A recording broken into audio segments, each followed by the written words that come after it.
chrétien chante, peut-il chanter pour une personne qui est déjà morte? Hommage. Non. Nous ne pouvons pas chanter pour un homme qui est mort ou une femme qui est morte. Pourquoi? Parce que le chant, c'est la parole. Quand tu dis des paroles à un homme qui est mort, tu es en train de faire la nécromancie. Nous ne pouvons pas parler à un homme qui est déjà mort. Non, c'est de la nécromancie. Tu ne peux pas aller dans le cimetière, commencer à parler à celui que tu aimais beaucoup. Quand tu fais ça, tu parles à un mort. Nous ne pouvons pas parler à un mort. Même quand je suis sur mon portable, je suis en train de passer un message, je vais passer le message au vivant. Je ne vais pas tenir des langages du genre, je regrette, oh mon chéri, j'étais avec toi, voilà maintenant je suis souffrant, je suis seul. Si seulement tu sais qu'à cette heure, j'étais avec toi, on pouvait manger ensemble, mais maintenant tu es parti. Là, tu parles à un mort. Mais sur ton portable. Et puis tu écris. Et là, tu vas mettre les icônes avec de pleurs. Tu es en train de parler à un mort. On ne parle pas à un mort. On parle au vivant. Apporte-nous les... Je sais que c'est douloureux. Je souligne. Je ne nie pas que c'est douloureux. C'est très douloureux. Tu peux juste remercier le Seigneur pour la circonstance de ce qui est arrivé. Mais tu ne peux pas commencer à écrire sur ton portable un message du genre tu es en train de parler à cette personne. Ah non, aujourd'hui c'est ton anniversaire, mais tu es mort. Ah, aujourd'hui je pense à toi parce que c'est... Mais tu parles à un mort, bien aimé. On ne peut pas parler à un mort. Il est déjà parti. Toi, prépare-toi à la rencontre de ton Seigneur. Donc, il ne faut pas parler à un mort, ni chanter pour un mort. C'est pour cela que nous condamnons les comportements de beaucoup de musiciens qui ont chanté pour ceux qui sont morts. Nous disons non, on ne chante pas pour les gens qui sont morts. Non, c'est pas bon. Est-ce qu'un chrétien peut-il jouer à la loterie? Waouh, c'est une question très profonde. C'est quoi d'abord la loterie? Tenter une chance. Est-ce qu'un chrétien peut tenter sa chance? C'est ça le mot. Est-ce que je peux tenter ma chance? Est-ce que toi tu as une chance ou une grâce? Est-ce que tu peux tenter ta grâce? On ne tente pas sa grâce. Vous voyez? Donc aller à la loterie, commencer à tenter ta chance, tu es en train de gaspiller de l'argent pour rien. Tu vas remarquer que si Dieu réellement t'aime beaucoup, je dis bien, si Dieu t'aime beaucoup, tu vas faire 15 ans, tu ne vas même pas gagner 1 million. Tu vas perdre beaucoup d'argent jusqu'à ce que Dieu va t'enseigner que ton argent est parti pour rien. Au lieu de donner ça à l'offrande de ces diacres qui passent à la maison pour collecter de l'argent. Hein? Au lieu de donner au diacre, toi tu es en train de faire la loterie. Donc là il y a un souci. Voilà. Est-ce qu'en servant Dieu sur la terre, nous sommes en train de construire une demeure au ciel? Quand tu dis demeure, est-ce que... Bon, il y a beaucoup qui disent que demeure, c'est vraiment maison, maison. Maintenant, la question, c'est de savoir, la maison au ciel, qu'est-ce que tu vas en faire? Donc, là, tu te mets dans la tête, demeure au ciel, c'est-à-dire, j'ai le sale à manger. À un moment, Gabriel va passer, il va manger du poulet avec moi. Après, on va sortir dans un jardin. Donc, c'est-à-dire, si je fais du bien sur la terre, je suis en train de construire une maison en étage dans le ciel, dont je vais inviter Michael et Gabriel pour voir comment est-ce que mon jardin, dont je vais faire des barbecues. Quand on dit demeure, déjà au ciel, nous n'allons pas dormir. Parce que c'est ce corps qui a besoin de repos. Au ciel, tu vas dormir. Il n'y a pas de lit. Il n'y a pas de lit. Peut-être tu n'as pas compris le ciel. Nous sommes un peuple. Un peuple qui sera au service de l'Éternel. Nous n'allons pas nous fatiguer, soit disant, je vais me reposer. Dieu, excusez-moi, en tout cas, je me suis mis debout. Ça fait 2020 jusqu'à 2027. Je me suis fatigué. Je ne fais que t'adorer. Là, je vais me reposer un peu, me coucher. Tu vois, tu te mets dans la peau d'un homme physique. Quand on dit demeure, demeure ne veut pas dire maison physique. Parce que la demeure en question, c'est en fait les tabernacles. Ah, merci Seigneur. Les demeures en question au-dessus, c'est les tabernacles que Moïse avait vus. Dans ces tabernacles, il y a la terre, il y a les airs et il y a dans les lieux très saints. Or, dans les lieux très saints, il n'y a que le Seigneur qui est en train de recevoir la gloire avec son peuple. C'est ça le ciel. Donc quand on dit demeure, ne te vois pas une maison. Bon, on voit des gens qui disent, Dieu m'avait amené au ciel. J'ai vu de demeure. Il ne faut pas confondre le ciel et les milléniums. C'est ça le problème. Il y a beaucoup qui ont vu dans leur vision les milléniums qui sera ici sur terre. C'est-à-dire des constructions qui sera ici sur terre. Ça, c'est autre chose. Moi, je parle de ciel là-bas. Là où il n'y a pas de voiture. Il n'y a pas de train, de tram. Pour aller où? Il n'y a pas de tram. Mais les milléniums sur terre, ça sera sur terre et la construction, ça sera sur terre. Ça, c'est autre chose que beaucoup voient dans des visions.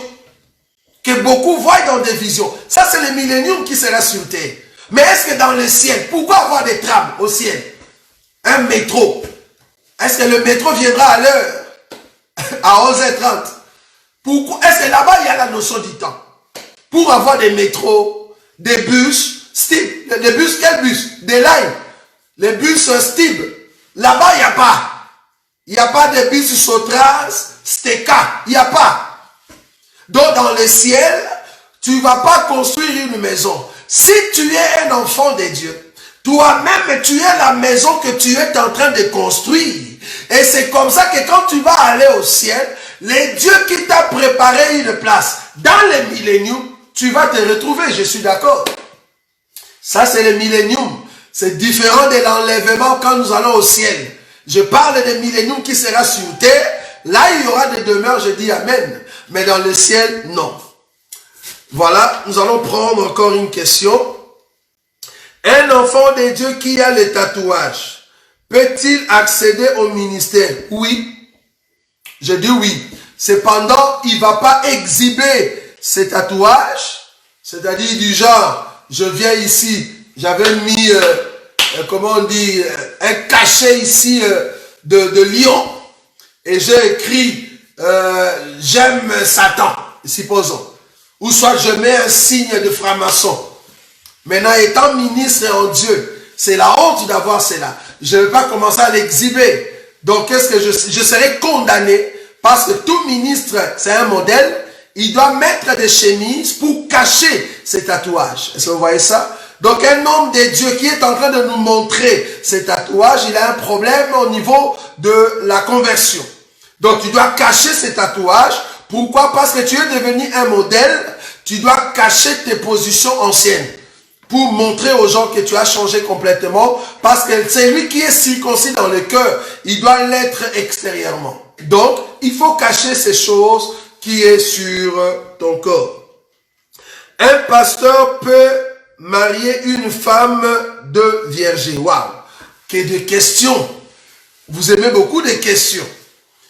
Alors, au temps de notre Seigneur Jésus, je vous ai dit que dans la Bible, nous avons 4 sortes de femmes. Depuis Genèse jusqu'à l'Apocalypse, nous n'avons que 4 sortes de femmes.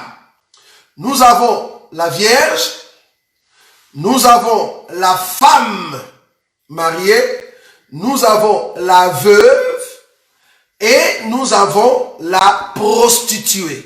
Il n'y a que 4 femmes dans la Bible. La Vierge, c'est une femme qui n'a point connu d'homme. Elle peut être fiancée à un homme et ils vont entrer dans les mariages. C'est là-bas que qu'elle sera une femme mariée. Une femme mariée, c'est une femme qui est dans la maison d'un mari. C'est-à-dire, le mari l'a épousée. Je parle de la Bible. Je ne parle pas de vos vies. Je parle dans la Bible. Une femme mariée, c'est une femme qu'on a donné la dot. Qu'on a donné la dot auprès de ses parents. Vous voyez ça? Je parle ici le cas de Rebecca. Qu'on a donné la dot auprès de ses parents pour acheter, n'est-ce pas, l'autorité parentale qui résidait sur la fille.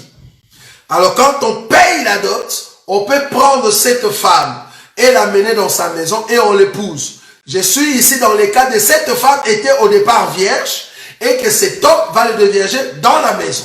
Cette femme est devenue la femme de quelqu'un, propriété privée. Si l'homme vient à mourir, cette femme devient la veuve. Donc une veuve, c'est une femme qui était dans la maison d'un mari et que son mari vient à mourir. Ça c'est la Bible. Vierge, femme mariée et la veuve. La prostituée maintenant. La prostituée, bibliquement parlant, ce n'est pas seulement celle qui demande de l'argent. Une prostituée, bibliquement parlant, c'est toute femme qui a connu d'homme en dehors du mariage. On l'appelle prostituée. Donc, c'est-à-dire, tu as été déviergé en dehors du mariage. On l'appelle prostituée. Et d'autres vont plus loin pour maintenant demander de l'argent auprès des hommes. Ça, c'est autre chose. Donc, avant la croix, la loi en Israël était d'épouser seulement de vierges. C'était une loi. Ou soit, épouser une femme veuve. Donc, une femme qui était dans les mariages et que son mari est mort, tu peux l'épouser. Donc, tu peux épouser une vierge ou soit tu peux épouser une femme veuve. Maintenant, les prostituées étaient considérées comme anathèmes. C'est-à-dire quelqu'un ou une personne qui a déshonoré ses parents, qui a déshonoré ses frères. Pourquoi? Parce qu'elle a connu l'homme avant qu'on puisse l'épouser. C'est pour cela que la Bible dit que cet homme qui vient l'épouser a le droit de venir et dire aux parents que vous m'aviez menti. Pourquoi? Parce que votre enfant n'était pas vierge, elle était prostituée. Est-ce que vous voyez cela? Mais alors les parents doivent prouver que non, leur fille était réellement vierge. Donc, après la croix, parce que nous comprenons que avant la croix, il y a des lois de Moïse, mais après la croix, dans les temps de la grâce, une sœur qui était païenne, qui n'avait pas connu le Seigneur avant, qui était païenne, et qui vient de recevoir le Seigneur, nous comprenons que ses péchés ont été pardonnés. C'est là-bas que nous venons. Le fait que ces péchés sont pardonnés, nous la considérons plus comme prostituée. Non. Pourquoi? Je la considère comme ma sœur dans le Seigneur. Parce que Paul a dit, je vous ai fiancé à un seul époux comme une vierge. Ah, ok. Donc, nos péchés sont pardonnés. Nous venons à Jésus. Nous sommes redevenus de vierges. Dieu a effacé notre ancienne vie. Nous sommes en nouveauté de vie avec le Seigneur. Là, je peux l'épouser. Pourquoi? Parce que c'est ma sœur. Je peux l'épouser parce que c'est ma sœur en Christ Jésus. Mais cependant, je ne peux pas épouser une prostituée qui est dans le monde. Une femme qui est dans le monde païenne, je vais aller la prendre. J'ai dit non. Je vais prendre ma sœur en Christ. Parce que nous avons la même sémence, elle craint le Seigneur, elle ne va plus vivre les choses anciennes dans la maison du mariage, de peur, si elle fait ça, elle va rater l'enlèvement. Donc c'est une vierge. Moi aussi je deviens vierge quant à mes péchés. Donc je ne tiens plus compte de la virginité physique, mais je tiens compte de la virginité spirituelle qui va m'aider à vivre bien avec ma soeur dans le mariage. Bon, nous ne sommes pas ici pour le mariage.